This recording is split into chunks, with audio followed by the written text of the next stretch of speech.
Are you stuck on what to write about in yours? Watch this video and you'll never let the potential of another pretty notebook go unused. Hi, I'm Suzanne, and for the best personal development and spirituality tips to help you become the person that you most want to be, go ahead and subscribe to my channel and hit the bell to get notified when I release a new video every week. So in this video, you're going to learn all of my secret tips on how to use the powerful, soulful art of journaling to connect to the deepest layers of yourself.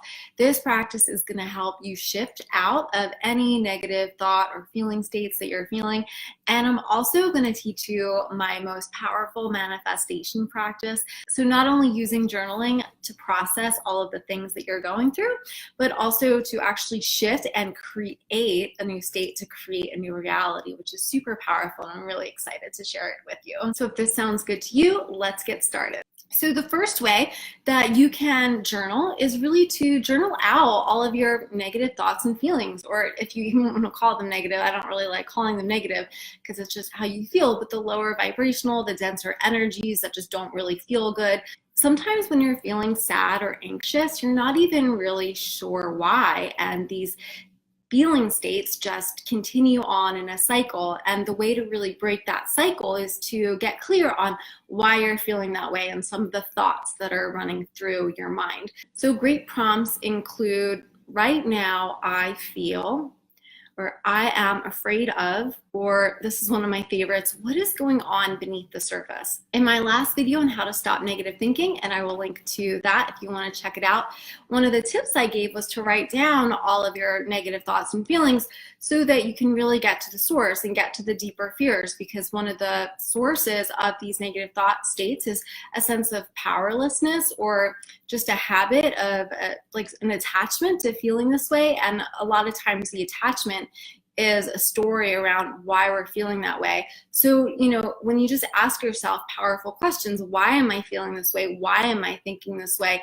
It can help you not only identify exactly how you're feeling, but then also move through it and identify yourself in a deeper way, or gain awareness and a greater, deeper understanding of yourself, so that you can shift and not repeat these same habits, so that you can shift beyond it and respond in a new way the next time. So then you're creating new neural pathways and patterns to actually create transformational change. And so once you ask yourself these questions about what you're thinking and what you're feeling, you can just ask yourself, is this true?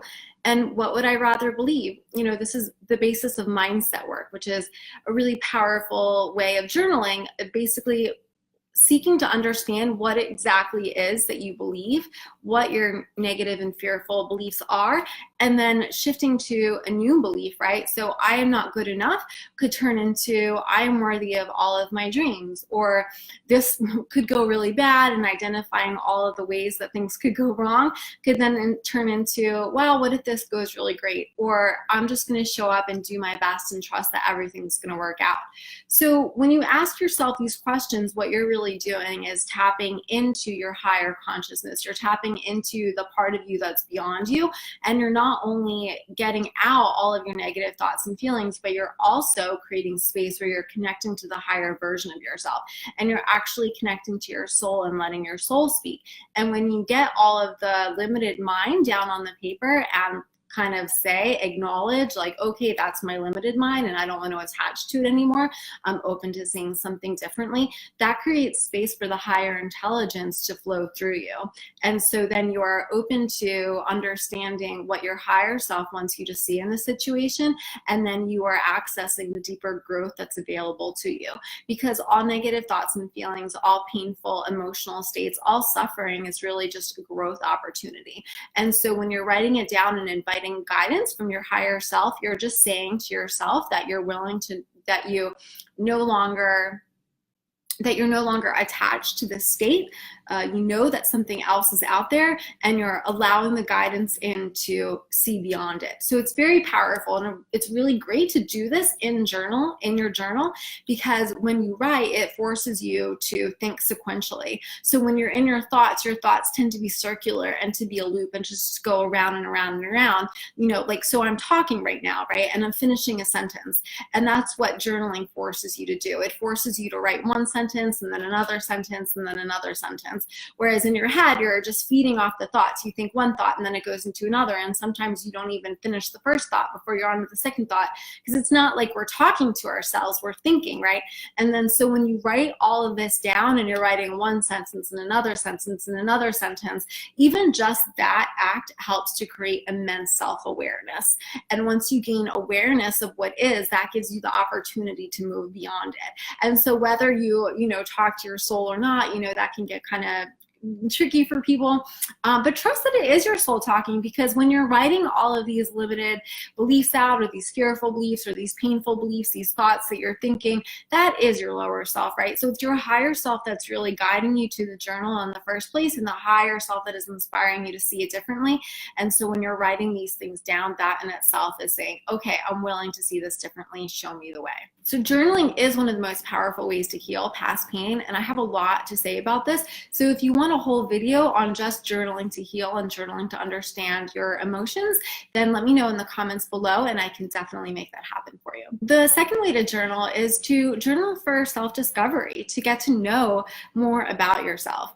If you were getting to know another person, you would probably ask them questions, right? But we don't often do that for ourselves. And this is really the basis of self-love, developing a relationship with yourself. So you just want to ask yourself questions. What are your deepest hopes and fears? What do you dream of? What do you really want to create with your life? A lot of times we're so focused on what other people want from us that we don't stop to ask ourselves, or we're so focused on thoughts of, well, that's not possible, that we don't actually admit to ourselves what we really want. So one of the most powerful things that you can do is get clear on exactly what you want, and you do that by simply asking yourself. So some powerful questions to ask about this are, what do I want to create right now? What would make me feel really excited about life? What do I need to know about this challenge or situation? Why did I react that way? And not from a sense of judgment, but instead curiosity and compassion. And what would my life look like right now if I was being completely true to myself? So a lot of times it's really tempting to say, well, I don't know, but I just want to encourage you that you do know. So if I don't know comes up for you, then just ask yourself, well, if I did know, what would the answer be? Or you can just simply create space for the answer to rise up from within. A really powerful practice is stream of consciousness journaling. And this happens when you put your pen down and you just force yourself to write. You just start writing and keep writing. And a lot of times, if you're not consciously sure what the answer is, if you just start writing, you'll be surprised what comes out. Another practice that some people like to use is to write with their opposite hand.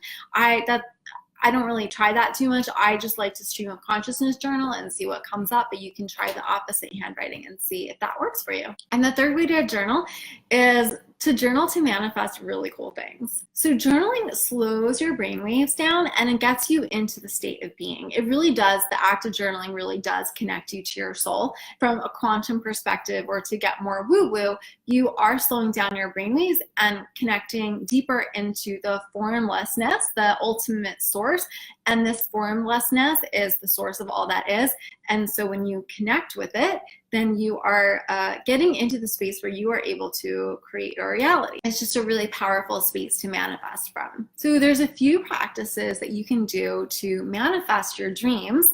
And I go into these really deeply in my ongoing membership community, the Society of Spiritual Starlets, and of course with my clients. But I will share with you today one of my favorite tools to manifest. So this is called scripting, and you basically write out your desired reality as if it was actually happening, so real that you can actually feel it. So I did this when I was manifesting some new clients recently, and it worked really well. Basically, I just wrote down how it would feel to serve those women, and how quickly and easily it came together, like my clients finding me, and how amazing it felt to watch them grow and to release past pains and to step more deeply into themselves. And I wrote about how good it felt to step into my power and to hold bigger space for people. So, when you're thinking about manifesting, just really get into that space, get into the space of exactly how it would be. So if you're wanting to manifest a trip, you would write about how it felt to, land in the airport and the sights and the sounds that you heard, and maybe even things that you smelled and how you feel.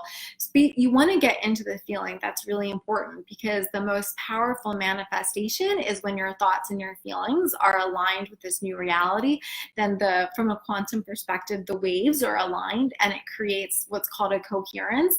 And it's really powerful for impacting and imprinting the quantum reality so that you can feel and create that feeling state, which then creates your desire in the outside world. So you can do this anywhere from 5 to 30 minutes a day, or just once in a while, but obviously the more frequently that you do it, the more powerful that it is. So for an example of the scripting process, something that I wrote out, and also to get all of the journaling prompts in written form, head to the link below and you can download a free worksheet that will give you all the resources that you need to implement some of the tools that you've learned here, so you can start to really shift, release, get to know yourself, and manifest your dreams. And if you like this video, let me know by commenting below. Share with me what you are most excited to try out, or a journaling practice or prompt that you really love. And definitely subscribe to my channel and hit the bell so that you get notified when I post new videos every week.